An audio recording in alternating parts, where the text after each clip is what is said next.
মেয়ের বয়সী ছাত্রীকে নিয়ে পালালো গৃহশিক্ষক। শুধু তাই নয়, ছাত্রীকে নাকি তিনি কিডন্যাপ করে রেখেছেন বলেও অভিযোগ উঠছে। বাড়ি থেকে স্কুল যাবে বলে বেরিয়েছিল ওই পড়ুয়া। তারপর থেকে আর তার কোনো খোঁজ পাওয়া যায়নি। অনেক খুঁজেও লাভের লাভ কিছুই হয়নি। শেষমেশ সন্দেহের তীর যায় গৃহশিক্ষকের দিকে। তিনি নাকি মাঝে মধ্যেই ওই পড়ুয়াকে নানাভাবে বিরক্ত করতেন। তবে তার মা তাকে সেই বিষয়ে প্রশ্ন করলে তিনি বলতেন যে তিনি একজন স্যার, এইসব কাজ তিনি কোনো পড়ুয়ার সঙ্গেই করেন না। তবে শেষমেশ ছাত্রীকে নিয়ে পালানোর ঘটনায় শোরগোল পড়ে গিয়েছে গোটা এলাকা জুড়ে। এক টিচার কি করে মেয়ের বয়সী একজন মেয়েকে নিয়ে পালাতে পারেন, এই ঘটনার পর এলাকায় প্রত্যেকটি অভিভাবকই তাদের সন্তানদের নিয়ে যথেষ্ট ভয়ে রয়েছেন। ঘটনাটি ঘটেছে শ্যামপুর থানার অনন্তপুর মিলগেট এলাকায়। সূত্র মারফত জানা গিয়েছে, কয়েক বছর ধরেই পাশের পাড়া আটিলায় দেবব্রত মান্নার কাছে পড়তে চায় সে। অনেক ছোট থেকেই ওই ছাত্রী তার কাছে পড়াশুনো করত। মাঝে দেবব্রত বাবুর সঙ্গে ওই মেয়েটির সম্পর্ক সম্বন্ধে প্রশ্ন ওঠায় মেয়েকে টিউশন থেকে ছাড়িয়ে দেয় পরিবার। তবুও রাস্তাঘাটে মেয়েকে বিভিন্ন রকমভাবে বিরক্ত করত, তা বাড়িতে মাকে জানিয়েছিল ছাত্রীটি। 8ই জানুয়ারি বাড়ি থেকে স্কুলের জন্য বেরিয়ে তার আর নাকি কোনো খোঁজ পাওয়াই যায়নি। খোঁজাখুঁজির পরও লাভের লাভ কিছু হয়নি বলে অভিযোগ। আর তারপরেই ওই টিচারের ওপরে সন্দেহ জাগে। তিনি নাকি তাদের মেয়েকে কিডন্যাপ করে নিয়ে গেছেন বলে অভিযোগ জানিয়েছেন মা বাবা।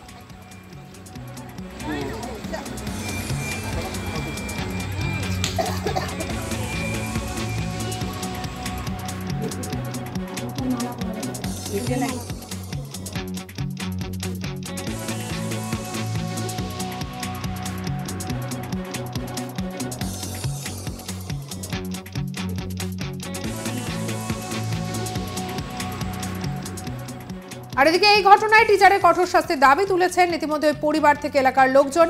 ইতিমধ্যে লোকাল থানায় অভিযোগ দায়ের করা হয়েছে। পরিবারের মা বাবা থেকে আরম্ভ করে প্রায় সকলেই বর্তমানের এই পরিস্থিতিতে দাঁড়িয়ে তারা নাজেহাল হচ্ছেন। তাদের খাওয়া দাওয়া প্রায় বন্ধ।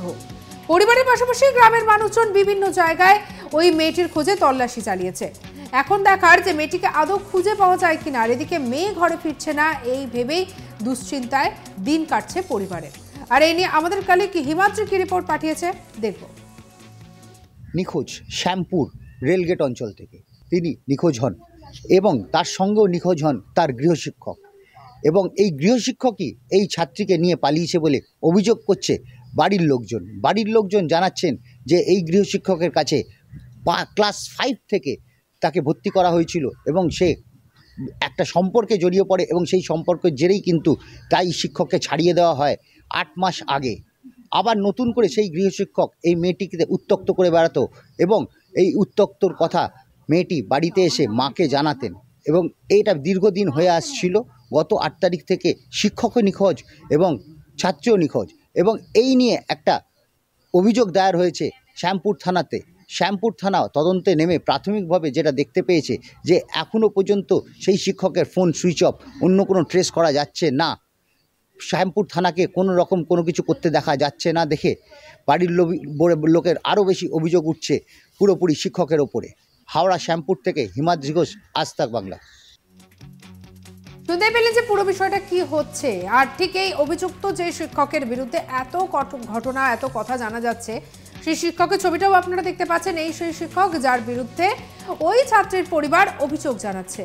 তবে বর্তমানে এখনো পর্যন্ত ওই ছাত্রীটির কোনো খোঁজ পাওয়া যায়নি। সে কোথায় আছে, তাকে কি বলে নিয়ে যাওয়া হয়েছে বা স্থানীয় মানুষজন তাকে দেখেছে কিনা, এই বিষয়ে এখনো পর্যন্ত কোনো সঠিক তথ্য নেই পুলিশের কাছে। আর এদিকে মেয়ের বয়সী ছাত্রীকে নিয়ে পালানোর এই ঘটনায় স্বাভাবিকভাবেই তোলপাড় পড়ে গিয়েছে।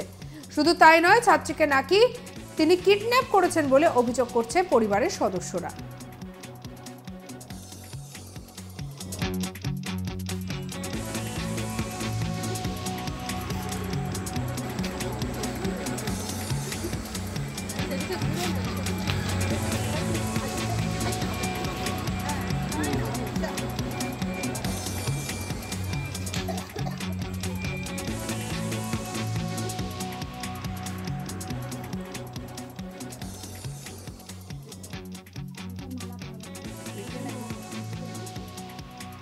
এই ঘটনায় বর্তমানে পুলিশ তদন্ত শুরু করেছে। ওই মেয়েটি এবং ওই গৃহশিক্ষকের খোঁজে তল্লাশি চালানো হচ্ছে। অবশ্যই এরপরে দেখার যে আদৌ কোনো খোঁজ পাওয়া যায় কিনা। সঙ্গে রাখুন আজ তাক বাংলাকে। অন্যান্য খবরের জন্য লাইক করুন, শেয়ার করুন, সাবস্ক্রাইব করুন আজ তাক বাংলার ইউটিউব চ্যানেলকে। হোয়াটসঅ্যাপে আমরা রয়েছি, তাই ফলো করে রাখতে ভুলবেন না।